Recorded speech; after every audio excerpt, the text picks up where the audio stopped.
अस्सलाम वालेकुम दोस्तों, उम्मीद है सब खैरियत से होंगे। लेसन नंबर 29 में आप सबको खुशामदीद। लास्ट लेसन में हमने जो पढ़ा था, वो हैच एडिटिंग के बारे में पढ़ा था, हैच के बारे में पढ़ा था और आज हम जो पढ़ने वाले हैं लेसन नंबर 29 में वो पढ़ने वाले हैं प्लॉटिंग एंड प्रिंटिंग। तो मैं तमाम लोगों से पहले गुज़ारिश करूँगा जिन लोगों ने अब तक मेरे चैनल को सब्सक्राइब नहीं करा तो प्लीज़ काइंडली सब्सक्राइब कर लें और बेल आइकन पे प्रेस कर लें ताकि जो अगले आने वाला अपडेट है वो आपको मिल सके। तो वक़्त को ज़ाया करे बगैर शुरू करते हैं। तो सबसे पहले मैं आपको बताना चाहूँगा कि जो भी हमें प्रिंटिंग करनी होती है ऑटोकैड में और तो वो आम नॉर्मल तरीके से नहीं होती, इसमें थोड़ा डिफरेंट सिनेरियो होता है। उसके लिए फॉर एग्ज़ाम्पल मुझे अगर ये प्लान या ये सारे प्लान प्रिंट करने हैं, या इनमें से कोई फॉर एग्ज़ाम्पल मुझे एक ये प्लान प्रिंट करना है तो मैं ये कैसे करूँ? तो उसके लिए मेरे पास शॉर्टकट है या तो कंट्रोल पी जो सब सॉफ्टवेयर में कॉमन होती है, या मैं आउटपुट में आऊँ और प्लॉट का जो ऑप्शन है उस पे क्लिक करूँ। तो इस पे क्लिक करता हूँ तो मेरे पास एक जो है ये विंडो ऑन हो जाती है और जब ये विंडो ऑन होती है तो आपके पास इसमें ऑप्शन है कि सबसे पहले के नाम, आपको जो पेज सेटअप का नाम जो है वो भी इसमें कोई सिलेक्ट नहीं है, तो वो नहीं है। दूसरा चीज़ है प्रिंटर एंड प्लॉटर। तो मैं सबकी सेटिंग करूँ जैसे इसमें मेरे प्रिंटर हैं, तो इसमें प्रिंटर है, इसमें पेज पेपर साइज़। अब मैं चाहता हूँ मैं पहली दफ़ा मैं ही ऐसी सेटिंग करूँ कि सब जब भी मैं प्रिंट करूँ ना तो मेरी वो सेटिंग सेव हो जाए। क्योंकि इतने सारे ऑप्शन हैं तो सब में अलग-अलग ना हो जाए। तो उसके लिए सबसे पहले आपको जो है वो इसका हम पहले विंडो से बाहर आते हैं। यहाँ पर आपको पेज सेटअप मैनेजर मिलेगा। इस पे क्लिक करेंगे तो ये एक विंडो ऑन हो जाएगी। यहाँ पर अभी कोई विंडो नहीं है तो मैं उसके लिए सबसे पहले न्यू के लिए वो कर लेता हूँ। मुझे ए4 पे प्रिंट देना है तो मैं ए4 सेलेक्ट कर लेता हूँ और ओके कर देता हूँ। जब मैं ओके करता हूँ तो मेरे पास एक ये विंडो खुल कर आ जाती है। तो यहाँ पर आप देख रहे होंगे यहाँ नाम जो है वो सेव हो गया है। प्रिंटर एंड प्लॉटर, तो मैं इसको खोलता हूँ तो मेरे पास यहाँ सारे वो प्रिंटर मौजूद हैं। जैसे अगर आपको पीडीएफ बनाने है तो आपके पास ये पीडीएफ बनाने का भी ऑप्शन है। मेरे पास जो प्रिंटर लगा हुआ है तो वो ये है। इसके अलावा अगर आपके पास अगर किसी ऑफ़िस में बड़े ऑफ़िस में अगर वहाँ मल्टीपल प्रिंटर लगे हुए हैं तो उनके ऑप्शन भी इसके अंदर मौजूद रहेंगे। बट हम जो है वो वीडियो के लिए डीडब्ल्यूजी टू पीडीएफ करेंगे। डीडब्ल्यूजी है वो ऑटोकैड का फ़ॉर्मेट और पीडीएफ जो है वो पीडीएफ का फ़ॉर्मेट। तो हम इसको क्लिक कर लेते हैं। तो ये हमारा सिलेक्ट हो गया। इसके बाद जो हमारा ऑप्शन है कि हम पीडीएफ की रेज़ोल्यूशन, अगर मैं इस पे क्लिक करता हूँ तो ये मेरी विंडो खुलकर आ जाएगी। इसमें आपको अगर अपनी रेज़ोल्यूशन थोड़ी-सी और बेहतर करनी है तो वो, बट हम इसके बारे में फिर कभी किसी बात करेंगे, बट ये बाय डिफ़ॉल्ट बहुत सही होती है। तो ओके करते हैं। उसके बाद हमारे पास जो ऑप्शन मौजूद है वो पेपर साइज़ को है। अब हमें ए4 लेना है तो हम ए4 के लिए जाएँगे तो यार ढूँढेंगे तो ए4 ये आ गया। ए4 का जो साइज़ है ना वो 297 बाय 210 एमएम है। अच्छा, इसका मतलब ये 297 बाय 210 का मतलब है कि ये जो अ, पेपर है ना वो हॉरिज़ॉन्टल है। अगर मुझे यही चीज़ जो है वो उसमें करनी है अपने पोर्ट्रेट में करनी है, तो मैं वापसी जाऊँगा ए4 पे। A4, A4, A4, A4, A4. तो ये 210 बाय 297 ये दोनों ऊपर नीचे है। ये हॉरिज़ॉन्टल है 297 वाला और 210 बाय 297 जो है ये पोर्ट्रेट है। यानी ये लैंडस्केप है और ये पोर्ट्रेट है अगर मैं प्रिंटिंग की ज़बान में बोलूँ। तो क्लियर है दोस्तों? अ, उसके बाद जो हमारा ऑप्शन है कि हमारा प्लॉट एरिया, हमने कितने एरिये पे जो है वो कितना एरिया जो प्लॉट में लेना है, क्योंकि हमारी जो पूरी विंडो है उसको तो हमने अगर नहीं लेना तो डिस्प्ले, तो सबसे पहला ऑप्शन इसमें 4 ऑप्शन है, डिस्प्ले, एक्सटेंड, लिमिट और लिमिट्स एंड विंडो। तो जो डिस्प्ले है हम उसको सबसे पहले सिलेक्ट करते हैं और हम उसका प्रीव्यू लेते हैं, तो हम देखते हैं उसमें क्या आता है। तो हम उसका प्रीव्यू लेते हैं, जो हमने डिस्प्ले में जितना हिस्सा लिया हुआ था ना उतना ही उसने दिखा दिया और ये पोर्ट्रेट होने की वजह से जो है वो ये थोड़ा-सा है। अगर मैं को लैंडस्केप करता हूँ यहाँ से और मैं उसका प्रीव्यू देखता हूँ, तो वो जस्ट कुछ इस तरीके से होगा। क्लियर है दोस्तों? इसमें दोबारा जाते हैं मॉडिफाई में। उसके अलावा हमारे पास ऑप्शन है इसमें एक्सटेंड। अच्छा, एक्सटेंड का मकसद ये है कि एक्सटेंड पे जब भी आप क्लिक करेंगे, ये ओवरऑल जितना भी ऑटोकैड में आपका इस विंडो के ऊपर डेटा होगा ना वो सब ले लेगा। तो हम एक्सटेंड करते हैं, इसको सेंटर करते हैं, फिट टू करते हैं और बंद कर देते हैं। फिलहाल हम फिट टू पेज रहने देते हैं और हम उसको ओके करते हैं। जो भी हमारा एरिया है इसने हमें एक्सटेंड पे विंडो नहीं दिखा रहा, सॉरी उसके लिए हमारी गलती है कि हमने यहाँ प्रिंटर सेलेक्ट नहीं करा। अब हमने एक्सटेंड पे सिलेक्ट कर लिया, अब हम प्रीव्यू करेंगे तो दिखाई देगा। तो जितने भी मेरे विंडो और कैड की फाइल के अंदर जितनी भी मेरी चीज़ें थी ना, वो सब उसने एक्सटेंड में वो सब ले ली। क्लियर है दोस्तों? इसके अलावा इसमें एक ऑप्शन मौजूद है, वो है लिमिट्स। अच्छा, लिमिट्स के बारे में हम मज़ीद डिटेल में बात करेंगे, बस मैं आपको समझाना चाहूँगा प्रिंटिंग के हवाले से। फॉर एग्ज़ाम्पल मुझे अगर लिमिट मैंने सिलेक्ट कर लिया, मुझे प्रिंटिंग करनी है, तो पहले सबसे पहले मैं विंडो बंद करता हूँ और मैं इसको क्लोज़ कर देता हूँ फिलहाल। तो मैं सबसे पहले लिमिट की जो शॉर्टकट है LIMIT, लिमिट को क्लिक करता हूँ। मैं पहला जो मेरा लोअर लेफ्ट कॉर्नर है मैंने वो उसको ये लिया और अपर राइट कॉर्नर मैंने ये लिया। क्लियर है? अब मैं दोबारा लिमिट के लिए दोबारा एंटर क्यों करता हूँ तो मेरी दोबारा कमांड अप्लाई हो जाती है, तो मैं इसको ऑन कर देता हूँ। अब इसका बेनिफिट ये है कि मैं एल एंटर से एक लाइन ली, अब मैं यहाँ तो क्लिक करके हो रहा हूँ, लेकिन मेरी जो लिमिट से बाहर गया ना, मैं वहाँ क्लिक नहीं करूँगा, ना मैं कर पाऊँगा। अगर मैं खुद से भी चाहूँ तो नहीं कर पाऊँगा जब तक मैं लिमिट ऑफ नहीं करूँ। क्लियर है दोस्तों? अब मैं इसकी प्रिंटिंग पे लेके चलता हूँ तो सब हम जाते हैं सबसे पहले प्लॉट और यहाँ से मॉडिफाई में प्रिंटर सेलेक्ट करते हैं और अपना एक्सटेंड हटा के लिमिट कर देते हैं और इसका प्रीव्यू लेते हैं।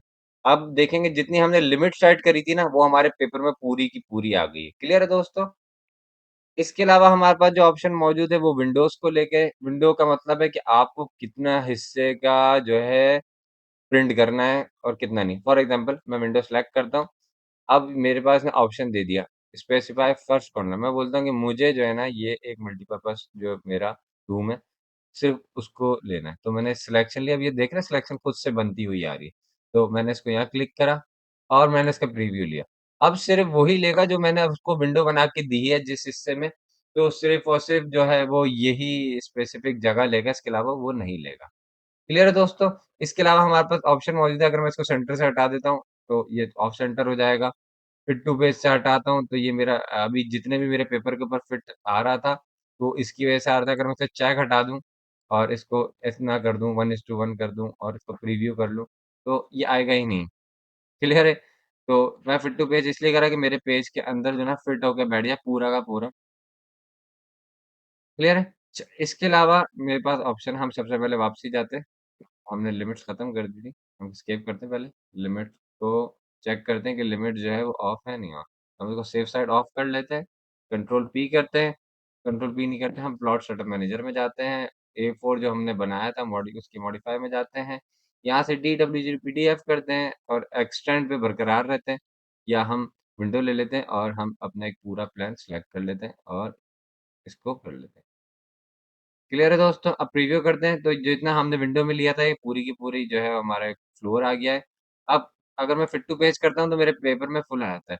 अब मुझे जो स्केल देना है, अब प्लॉट स्केल या तो मैं फिट टू पेज कर दूँ, या मुझे प्रॉपर स्केल देना है, तो मैं उसके लिए क्या करूँगा, अपनी विंडो खोलूँगा।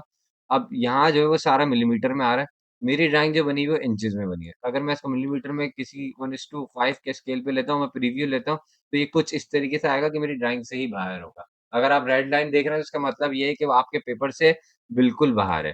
तो अगर यहाँ पर आपके पास स्केल नहीं आ रहा है, अभी मेरे पास सिर्फ़ 2 आर्किटेक्चर स्केल आ रहे हैं, मुझे आर्किटेक्चर मज़ीद स्केल चाहिए तो मैं एस्केप करूँगा और क्लोज़ करके बाहर निकलूँगा और ये आपको जो स्केल दिखाई दे रहा है ना, मैं यहाँ कस्टम सेटिंग में जाके रीसेट कर दूँगा, इम्पीरियल या रीसेट मैं इम्पीरियल और ये ओके कर दूँगा और फिर मैं जाऊँगा प्लॉट सेटअप मैनेजर में, फिर मैं A4 पे क्लिक करके मॉडिफ़ाई करता हूँ, यहाँ आके मैं DWG PDF करता हूँ, अब मेरे पास जो स्केल आएँगे, ये मैं कस्टम से हटाता हूँ। यहाँ कस्टम पर आ गए, अब मुझे जो स्केल चाहिए फॉर एग्ज़ाम्पल मुझे 1/8 के स्केल पे चाहिए, A4 के पेज पे, तो हम देखते हैं 1/8 के स्केल पे ये आता है, नहीं आता। जो आपके स्केल में पूरा आ सके वो ले लें, तो 1/8 लेते हैं और हम प्रीव्यू करते हैं। हमने एक्सटेंड लिया हुआ है, तो यहाँ सबसे पहले विंडो लेते हैं, विंडो सेलेक्ट करी, फिर देखते हैं कि ये हमारे जो है वो A4 के पेपर पे 1/8 का स्केल पूरा आता ही नहीं आता। प्रीव्यू करते हैं, तो इतना हिस्सा जो है ना वो आपका कट गया। तो हम इसको मज़ीद और जो है दूसरा स्केल लेते हैं, हम 332 करते हैं और फिर प्रीव्यू करते हैं।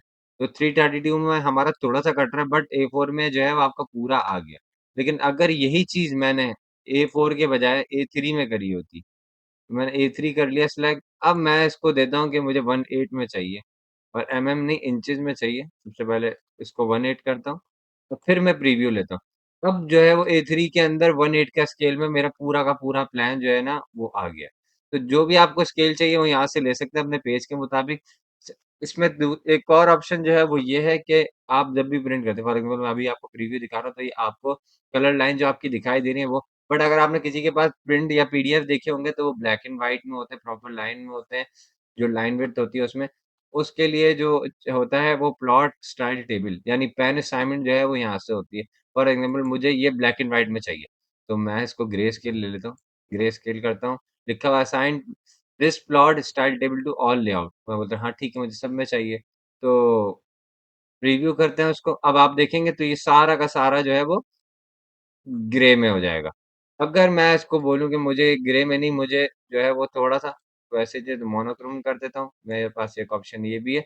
अब जो लाइन विड्थ जो मैंने बनाई थी ना उसके हिसाब से ना, तो ये आ गया। क्लियर है दोस्तों? अगर मुझे जो बाय डिफ़ॉल्ट अगर मैं चाहता हूँ कि ये जो स्क्रीनिंग है 50% अगर मैं इसको करता हूँ, अब जो इंक का जितना हिस्सा है उसका 50% यूज़ करेगा, तो मैं इसको करूँगा तो प्रिंटिंग का जो है 50% यूज़ करेगा, तो ये देखिए इतना लाइट जो है वो ये कलर आएगा। अगर आप चाहते हैं कि मुझे जो है 100% यूज़ करनी है स्क्रीनिंग, यस कर दें, रिव्यू कर दें, तो ये पूरा का पूरा 100% आ जाएगा। क्लियर है दोस्तों? इस मेरी line type side image drawing में तो ज़्यादा जो है वो प्रॉब्लम होगी, जब आप नई-नई ड्राइंग बनाते हैं तो उसमें जो है वो ये सब चीज़ें नहीं आती। क्लियर है दोस्तों? फॉर एग्ज़ाम्पल मुझे अगर मैं ये करता हूँ मॉडिफाई और प्रीव्यू कर लेते हैं। तो ये देख रहे हैं क्लियर? तो इसमें आपके पास ये ऑप्शन है।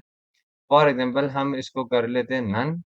अब मैं बोलता हूँ कि हमारे पास इसको सेव नहीं करते, नोन करते हैं, इसके बाद जो हमारे पास दूसरा ऑप्शन है वो ये shaded view port option.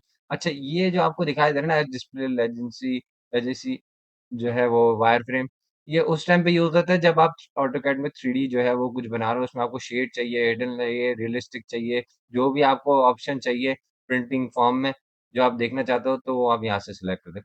Quality में आप नॉर्मल रख सकते हो, प्रीव्यू देख सकते हो, ग्राफ यानी ब बहुत मुख्तसर तो वो या प्रेज़ेंटेशन या जो भी आपको ऑप्शन चाहिए तो वो क्वालिटी आप यहाँ से सेट कर सकते हो। इसके अलावा जो ऑप्शन है हमारे पास वो प्लॉट ऑप्शन है, वो ये है कि प्लॉट ऑब्जेक्ट लाइन विड्थ। अच्छा प्लॉट ऑब्जेक्ट लाइन विड्थ पे अगर हम चेक लगा हुआ है, अभी इसको हटाते हैं और हम इसको प्रीव्यू लेते हैं। तो जो मेरी लाइन विड्थ है ना, अभी आपको बहुत ज़्यादा जो है वो लाइन जो है वो अजीब-सी दिखाई दे रही थी। अब जो है वो लाइन विड्थ खत्म हो गई तो मैंने इसमें से चेक हटाया तो जी दोबारा मैं आपको प्रीव्यू दिखाता हूँ, चेक लगाते हैं, प्रीव्यू करते हैं।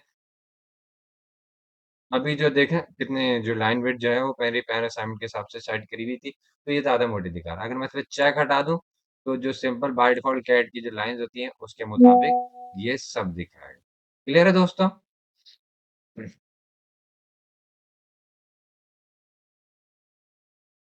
इसके अलावा plot transparency, plot width, plot style ये सब चीज़ें आगे वक़्त 7 चीज़ें बताता रहूँगा।